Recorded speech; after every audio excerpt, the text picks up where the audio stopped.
So the Mexican sunflower has been brought down, at least most of it. So now you can see the difference. Look at all that sunlight that's able to come in now. I figured I could have waited a little longer to cut the Mexican sunflower. I could have waited until maybe like a week or two so that the rain, because we had 2 major rain events in the past 2 days, which prompted me to cut them earlier. But I made that decision because I already have so much mulch established already. It's not like I'm hurting for organic matter. I don't need to cut the Mexican sunflower down at the most ideal time. And secondly, I have access to irrigation, so I really want to get a head start on planting things. So I decided to just bring most of it down, and if there's a dry spell of a couple days, it's okay. I can supplement it with well water or with my rainwater catchment water. But anyways, this is how it looks post managing on the west side.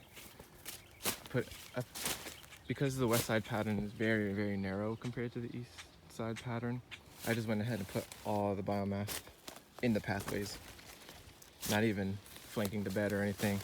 No beaver dam method. I kind of just put it in the walkways, and that's that. Ideally, I would put like another layer of mulch on top, because what happens with the Mexican sunflower is that it's really, it just crispifies very fast if it's just right on top,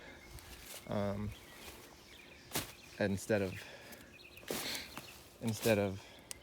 actually, like decomposing very well. But now that it's beginning of the rainy season, I'm not too worried about it. I can just lay that on top, and the moisture will eventually get it to decompose nicely. If it was the dry season, I might have went through the effort of doing the beaver dam method, but it's okay for now. One thing I can do is maybe put some palm fronds over to give it a little extra bit of microclimate for it to decompose nicely. But that's how it looks. The sweet potatoes are gonna have more sunlight.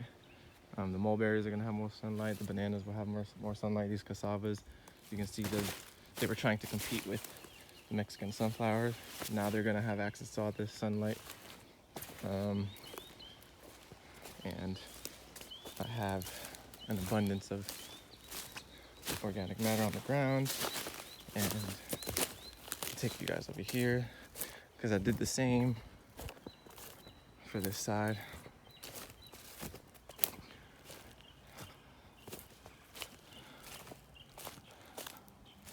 So here we go.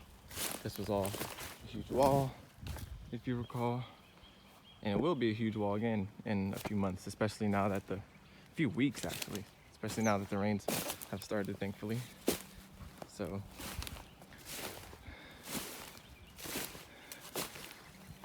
all that organic matter, that is the fuel for the system.